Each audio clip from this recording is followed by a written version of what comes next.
السلام عليكم ورحمة الله وبركاته. ازيكم يا حبايب قلبي؟ وحشتوني كتير قوي. انا اسفة على التأخير، انه كان عندي ظروف ربنا وحده بس اللي يعلم بيها. دلوقتي انا اول فيديو هعمله لكم، هنعمل فراخ مشوية بطريقة جديدة جدا وطريقة حلوة قوي، وهتطلع لك صوص تاكليه احلى، بيبقى احلى واجمل من واطعم كمان من الفراخ المشوية نفسها. هنعمل التتبيلة العادية اللي احنا بنعملها الاول للفراخ. بصلتين مقطعاهم معاهم 7 فصوص توم كده، وهننزل بيهم في قلب الكبة. بعد كده هنزل بالطماطم وقرن فلفل. لو بتحبي الفلفل الحامي حطي فلفل حامي، هيديلها طعم جميل برضو. وابتدي انزل عليهم بالبهارات، فلفل اسمر، بابريكا، معلقه من السكر، معلقه من 7 بهارات، حبه نص معلقه كمون، ملح. هبتدي انزل كده على المكونات اللي انا حطيتها، البصل والطماطم، هنزل بقى عليهم كده. بعد كده نضربها في قلب الكبة بالحاجات اللي احنا حطيناها كلها. وبعد كده هضيف لها ربع فنجان خل. هضيف الخل حوالي ربع فنجان خل. الخل بيدي الفراخ مزازة، وفي نفس الوقت بيخلي الفراخ تستوي كويس قوي. دلوقتي معايا الاوراق اهي، انا منضفاها مخليها زي الفل، ونقعها في ميه وملح ودقيق وخل وليمون. وهبتدي انزل كده مصفياهم في مصفى.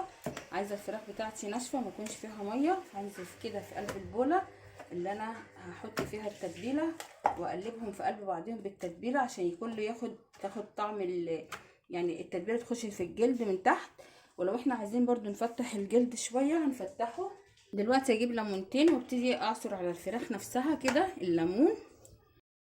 هناخد الخلطة اللي احنا عملناها بقى، هننزل بيها على الفراخ بالشكل ده كده، ونبتدي نقلب الفراخ كويس قوي. خلي الخلطة دي كلها تخش جوه الفراخ وجوه لحم الفراخ كده. ويكون احسن كمان لو احنا عملناها وسبناها قبلها بليلة في التتبيلة دي، هتبقى جميلة جدا. كده احنا خلصنا التتبيلة الاولانية بتاعت الفراخ. تعالوا بقى نشوف هنعمل ايه في التتبيلة التانية. هنجيب الصينية اللي هنعمل فيها الفراخ، هدخلها فيها الفرن. معايا حوالي 3 بصلات مقطعاهم جوليان بالمنظر ده او جوانح، تنزلي بيهم كده في قلب الصينيه اللي احنا هنعمل فيها الفراخ بتاعتنا بالشكل ده كده. معايا فلفل رومي مقطعاه بردك نفس الشكل. هننزل بحبه فلفل اسمر برضه على التتبيله بتاعت الفراخ دي، حبه كمون، يعني كل حاجه من كل حاجه نص معلقه كده. وهنحط حبه ملح برضه، طبعا الفراخ محدقينها دي عشان خاطر البصل والفلفل ياخدوا طعم. وهنحط عليهم برضو بهارات، نفس التتبيله اللي احنا حاطينها على الفراخ هنحطها على البصل. وحبه بابريكا بالشكل ده. وهحط برضو شويه خل صغيرين عشان بقى بحب المزازه بتاعت الفراخ المشويه دي تبقى مزازه شويه. وهنزل بقى عليهم بالتقليب كده، اقلبهم كلهم في قلب بعضيهم بالشكل ده كده، بالشكل ده اهو. نفرش كده الصينيه كده بالتتبيله او البصل اللي احنا عملناه ده بقى مع السوا بيتكرمل وبيدبل وبيدي طعم جميل قوي. ممكن تاخديه وتحطي بيه، تعملي جنب الفراخ دي رز ابيض وتاكليه. اصل انا هعمل النهارده جنبيها مكرونه. لو انت هتعملي رز ابيض تاخدي من الخلطه ديت وتحطي على الرز وتاكلي، يبقى طعمها خطير. دلوقتي نبتدي نرص الفراخ بتاعتنا بعد ما خلصناها تبلناها بالشكل ده. هبتدي ارص بقى الفراخ بتاعتي بالشكل ده كده، بصوا بالشكل ده كده. وهبتدي هرفعها بقى على النار. هنبتدي بقى نحطها على النار بالشكل ده كده. انا الفراخ بتاعتي سمينه، مش هحط لها زيت ولا هحط لها حاجه. انا لسه هعمل لها كمان حاجه كده قبل ما ادخلها الفرن، حاجه بقى هتخلي تودي طعمها في حته تانية خالص، هتخلي الطعم والريحه والجمال. وهحط فيها حبه زيت للتلميع للفراخ بس وما تخش الفرن. اما نيجي نخش الفرن ونحط التتبيله الثالثه هقول لكم بقى. بس والله ريحه التتبيله تحفه تحفه تحفه، وريحتها جميله جدا. وهتشرفك في العزومات. جربي الفراخ المشويه بالطريقه دي مش هتندمي ابدا.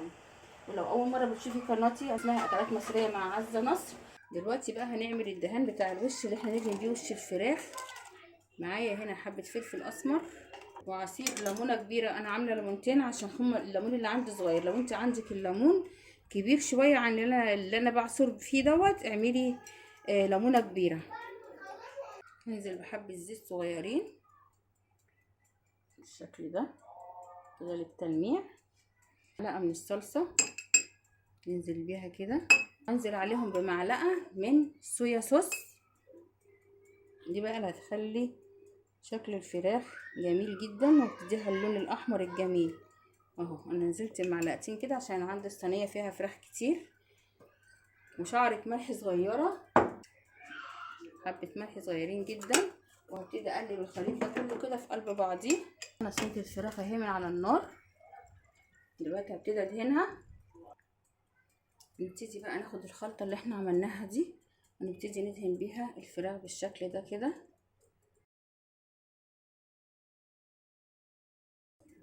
كده احنا دهنا الفراخ كلها اهي بالشكل ده كده زي ما انتم شايفين. الخلطه دي بتودي الفراخ في حته تانية خالص وتخلي طعمها جميل جدا جدا جدا. اهو زي ما انتم شايفين الفراخ كلها اتدهنت بنفس الخلطه اللي احنا عملناها، والصوص من تحت اهو باين. هدخلها بقى الفرن وبتطلع الفرن هوريكم بقى اجمل فراخ مشويه. وبكده الفراخ بتاعتي طلعت من الفرن، شايفين الشكل بقى ولا الريحه؟ هوريكم برده الصوص من تحت.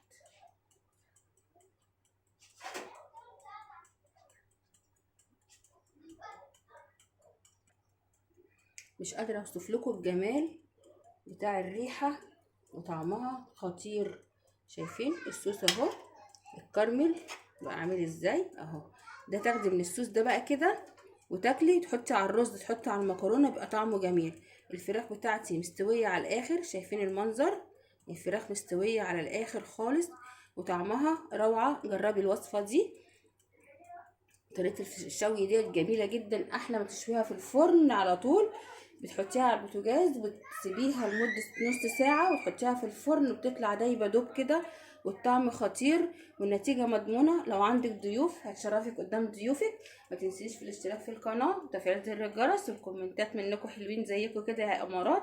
ما تنسينيش. السلام عليكم ورحمه الله وبركاته.